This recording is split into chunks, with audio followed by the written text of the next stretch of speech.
Pirezidaantiin bulchiinsa yeroo kan naannoo Tigraay fi itti aanaa dura taa'aan paartii adda bilisummaa uummata Tigraay obbo Geetaachoo Raddaa yaa'ii waliigalaa paartichaa taasifamuudhaaf jiru irratti akka hin hirmaanne beeksisanii jiru. Obbo Geetaachoon dhimma kana irratti xalayaa barreessanii dura taa'aa paartichaa Dr. Dabratsiyoon Gabra Mikaa'elii fi dura taa'aa Komishinii To'annoo paartichaa obbo Takla Birhaan Ari'aayaatiif dhiyeessuun isaanii ibsameera. Xalayaan obbo Geetaachoo akka isaan qaqqabes obbo Takla Birhaan Ari'aa sagalee Ameerikaatti himanii jiru. Obbo Geetaachoo Raddaa xalayaa isaanii kana keessatti walgahii waliigalaa paartichaa irratti ittuu koree walakkeessaa irratti mari'atee murtoo hin dabarsin walgahii waamameedha jedhanii adda bilisummaa uummata Tigraay deebi'ee akka boordii filannootti seeraan galmaa'u gaaffiin dhiyaates ittuu koree waliigalaa irratti mallatteessin waan ta'eef galmee fudhatama hin qabne akka ta'e eeraniiru. Dhimmichi waan seeraan ala ta'eef dhumarrattis dhaabbatichaa fi uummata naannichaa akka gaaga'ama keessa galchuu danda'u xalayaan obbo Geetaachoo Raddaa ibsee jira. Karaa biraatiin humnoottan nageenyaa naannoo Tigraay keessa jiranu ibsa baasaniin waldhabdee naannicha keessatti mul'achaa jiru ilaalchisee garee kamiifuu ittuu hin loogin nageenya naannichaa kabachiisuudhaaf akka dhaabbatanu ibsuu isaanii Mulgeetaa Atsibaa Maqalee irraa gabaasee jira. Karaa biraatiin erga obbo Geetaachoo Raddaa xalayaa kana barreessanii booda adda bilisummaa uummata Tigraay deebisanii akka paartii seera qabeessa ta'etti galmeessuudhaaf gaaffii dhiyaatee fi kan ilaalaa ture. Boordiin filannoo biyyaalessaa Itoophiyaa guyyaa har'aa hagayya 3 bara 2016 akka lakkoofsa Itoophiyaatti ibsa kenneen lakkoofsa labsii 1332 bara 2016 irratti hundaa'uudhaan adda bilisummaa uummata Tigraay akka seeraan galmaa'u murteessuu isaa ifa taasisuun isaa beekameera. Dhaabbanni daandii qilleensaa Itoophiyaa buufata xiyyaaraa sadarkaa Afrikaatti guddaa ta'e ijaaruudhaaf waliigaltee mallatteessee jira. Hoogganaan dhaabbatichaa obbo Masfin Xaasoo dhimma kanarratti ibsa kennaniin buufanni xiyyaaraa haaraan kun kan ijaaramu naannoo magaalaa Bishooftuutti yommuu ta'u, ijaarsi marsaa jalqabaa waggoottan 5 dhufan keessattuu akka raawwatu karoorfame baasiin isaas doolaara biliyoonii 6 akka ta'e ibsameera. Waliigalteen kun hoogganaa dhaabbata daandii qilleensaa Itoophiyaa obbo Masfin Xaasootii fi bakka bu'aa dhaabbata idilee addunyaa Daar jedhamu obbo Xaa'iq Alqaanii wajjiniin hagayya 3 bara 2016 akka lakkoofsa Itoophiyaatti mallatteessamuun isaas beekameera. Kutaan jalqabaa buufatichaa inni waggaa 5 keessatti raawwatamu yommuu xumuramu waggaatti maammiltoota miliyoonii 60 akka keessummeessuu fi yommuu guutummaatti xumuramu immoo maammiltoota miliyoonii 100 keessummeessuu akka danda'us ibsameera. Sababa ijaarsa kanaatiin kan ka'e namootni lafa isaanii irraa buqqa'anu 2500 ta'anu deebisanii qubachiisuudhaaf bulchiinsa magaalaa Bishooftuu wajjiniin hojjechaa akka jiranu kan ibsani obbo Masfin Xaasoo namoottan kanaaf mana jireenyaa dabalatee gargaarsi jireenya isaaniitiif barbaachisaa ta'e akka taasifamuuf ibsaniiru. Buufanni xiyyaaraa kun liqiidhaan kan ijaaramu ta'uu isaa kan ibsani hoogganaan dhaabbatichaa buufaticha magaalaa Finfinnee wajjiniin daandii baaburaa saffisaadhaan akka wal quunnamsiisanus eeruu isaanii Kennedy Abaatee Finfinnee irraa gabaaseera. Hoogganaa Federeeshinii Kubbaa Miilaa Afrikaa yeroo dheeraa kan turan Isaa Hayaatu umurii isaanii waggaa 77tti kamisa kaleessaa du'aan addunyaa kanarraa boqotaniiru. Isaa Hayaatu bara 2015tti wayita hooggansi FIFA malammaltummaan shakkamanii hojiirraa dhorkamanittis itti aanaa pirezidaantii yeroo kan FIFA ta'uun tajaajilaniiru. Pirezidaantiin Federeeshinii Kubbaa Miilaa addunyaa FIFA amma aangorra jiran Gianni Infantino fuula miidiyaa hawaasaa isaanii Instagramii irratti du'aan boqochuu pirezidaantii CAF Isaa Hayaatuutti gadda guddaatu natti dhaga'ameera jechuun gadda isaanii ibsataniiru. Hayaatuun hanga bara 2016ttis waggoota 15f miseensa koree olompikii idil addunyaa ta'uutiin tajaajilaniiru. Hayaatuun namni lammii Kaameruun hanga bara 2017tti turtii waggoota 29f hoogganaa CAF ta'uun tajaajilaniiru. Gara oduu biraatti yommuu dabarru immoo lagni shabalee guutee dhangala'uu isaatiin kan ka'e naannoo Somaalee keessatti miidhaan dhaqqabuu isaa aangawoonni naannichaa ibsaniitii jiru. Bafqaaduun dabalataan nutti hima. Itti gaafatamaan biiroo dhimmootanii quunnamtii naannoo Somaalii obbo Abdulqaadir Rashiidii akka sagalee Ameerikaatti himanitti lolaan bishaanii rooba cimaa irraa uumame kun aanaa Mustaahil keessatti 70%, aanaa Qallaaffoo keessatti immoo 30% lafa ta'u irratti dambali'uu isaatiin kan ka'e aanaa Mustaahil keessa maatiiwwan 3,000 ta'anii rakkina keessa seenanii jiru.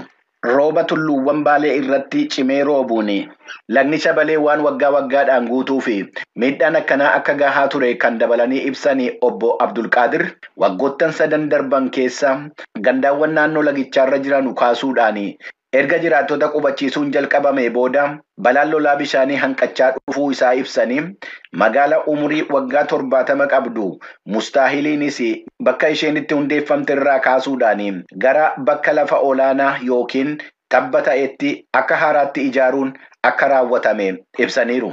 Namoottan balaa lolaa bishaanii kanaan miidhamanii fi mootummaan bulchiinsaa naannoo Somaalii gargaarsa taasisaa jiraachuun isaas ibsameera.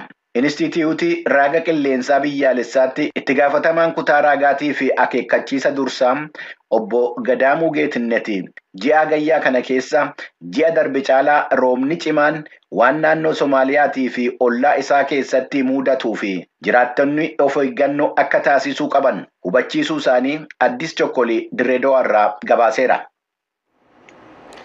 Ministeeronni dhimma alaa mootummaa Itoophiyaa fi kan mootummaa Somaaliyaa torban dhufu keessa biyya Tarkiyeetti wal arganii wal dhabdee isaanii irratti ni mari'atu jedhameeti ibsamee jira. Ministeerri dhimma alaa Tarkii Hakan Fidaanii magaalaa Ankaraa keessatti ibsa kennaniin mariin ministeerota dhimma alaa biyyoottan lammanii marsaa lammaffaan torban dhufu keessa Ankaraa keessatti itti fufa. Hakan Fidaanii ibsa kana kan kennanii Itoophiyaa daawwatanii erga deebi'anii torban tokko booda yommuu ta'u, yommuu Finfinnee keessa turanii muummicha ministeeraa Itoophiyaa Abiyyi Ahmedii wajjiniin bal'inaan dubbachuu isaanii ibsanii akkaataa Itoophiyaan ulaa galaanaa argachuu dandeessuu fi akkaataa walabummaan daangaa Somaaliyaa hin tuqamneen waldhabdeen biyyoottan lamman gidduu jiru akka furmaata argatu taasisuudhaan muddamni jiru akka raawwatu taasifamuu qaba jedhaniiru. Ministeeronni dhimma alaa Itoophiyaatii fi Somaaliyaa ji'a darbe Ankaraa keessatti waa'ee waldhabdee biyyoottan lamman gidduu jiru irratti ittuu fuulaanii waliin argini dubbatanii deebi'anii wal arguudhaaf beellamni akka qabamee ture gabaasamuun isaa ni yaadatama. Itoophiyaan ulaa galaanaa argachuudhaaf jecha kutaa Somaalilaandii wajjiniin waliigaltee irra gahuu ishee erga beeksiftee booda mootummaan Somaaliyaa ambaasaaddara Itoophiyaa Moqaadishoo jiran biyyatti deebisuu isaa fi waraanni Itoophiyaa gamtaa Afrikaa jalatti hojii naga eegdummaa Somaaliyaa keessatti hojjechaa jiru akka biyya isaanii keessaa ba'u aanga'oonni mootummaa Somaaliyaa gaafachuun isaanii ni beekama. Dhiyeenya kana keessa Somaaliyaa wajjiniin kan firummaa jabeessitee jirtu Tarkiin Moqaadishoo keessatti manoottan barumsaa, hospitaalotaa fi bu'uuraalee misoomaa ijaaruudhaan alattis lammiileen Somaaliyaa akka Turkii keessatti baratanu carraa kennaa jiraachuun ishee gabaasamee jira. Bara 2017 buufata waraanaa Somaaliyaa keessatti kan hundeeffatte Tarkiin bara kana immoo waliigaltee ittisaatii fi diinagdee haaraa Somaaliyaa wajjiniin mallatteessuun ishee beekameera. Sagalee Ameerikaaf qindeessaniiran akka taanutti dhiyaata.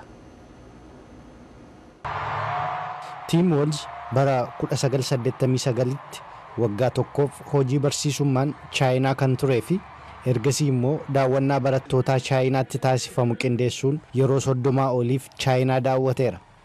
Warri Riippaabilikaanii Walls Chaayinaa waliin inni hidhata yeroo dheeraa waan qabuuf waahila filannoo Haaris ta'uun filatamuu isaan Beijing gammachuun simatti. Akkasumas imaammata diinagdeef sarara daldalaa cimaa United States laaffisuu mala jechuun tilmaamu. Paartii warra Riippaabilikaanitti kaadhimamaa itti aanaa pirezidaantii kan ta'e J.D. Vance akkas jechuun ibsa. Isheen Team Wallsiin filatteetti nama hojiilee oomishaa dabalataa gara Chaayinaatti erguu barbaadu. J.D. Vance bulchaan Minisootaa Walls waggoota dheeraaf deeggaraa daldalaa Chaayinaa akka turetti eeraa jira. Walls gama isaan duula na filadhaa isaa jalqabaa irratti waa'ee Chaayinaa homaayyuu hin dubbanne. Garuu immoo bara 2016 yommuu koongirensii keessa turetti hariiroo United States Chaayinaa waliin qabdu irratti ilaalcha isaa haala kanaan dubbatee ture. I don't fall into the category. Chaayinaan hariiroo daldalaan ramaddii diinummaa keessa seenuu qabdi kan jedhu keessa hin galu. Ani guutummaa guutuutti itti waliin galu. Akka ani yaadutti galaana kibba Chaayinaa irratti waan isaan godhan irratti ejjennoo qabaachuu qabna. Garuu naannoowwan baay'ee irratti waliin gamtoomuun kan hojjechuu qabnu immoo jiru. Bara 2014tti immoo Tim Walz gaaffiif deebii sagalee Ameerikaa waliin dhimma mormii bara 1989 addabaabaayii Tiananmenitti taasifame turtii isaa waggaa tokko keessatti maal akka fakkaatu ibsee ture. Baay'ee cimaa ture. Anis bakka sanatti argamuunii fi Chaayinoonni biyya isaaniitti boonuu yommuu yaalan. Haa ta'u malee bilisummaan akka isaan barbaachisu hubachuu kiyyaattii fi haala ture arguu kootti dhugumattiyyuu gammachuutu natti dhaga'ama. Kaamilaa Haaris itti aanaa ishee taasisuun isa filachuu hordofe sa'aatiiwwan muraasaan booda Chaayinaa keessatti mata dureewwan oduu ta'e. Namoota toora marsariitii fayyadamuun yaada ibsan keessaa tokko kun Chaayinaa waliin hariiroo gaarii qabaata jedhee yaadaa jedhe. Chaayinaatti fayyadamtoonni marsariitii biroos inni sarara cimaa Chaayinaa waliin diriirsa jedhanii yaadu. Walz wayita miseensa koongirensii turetti immoo murteewwan haala qabiinsa mirga namoomaa Chaayinaa keessatti taasifamu qindeesseera. Barreessaan seenaa waraanaa sabboonummaa tokko immoo warri dimokiraatotaa Chaayinaa balleessuu barbaaduu jechuun yaada isaa ibseera. Kanneen kaanis yaada irratti kennaniin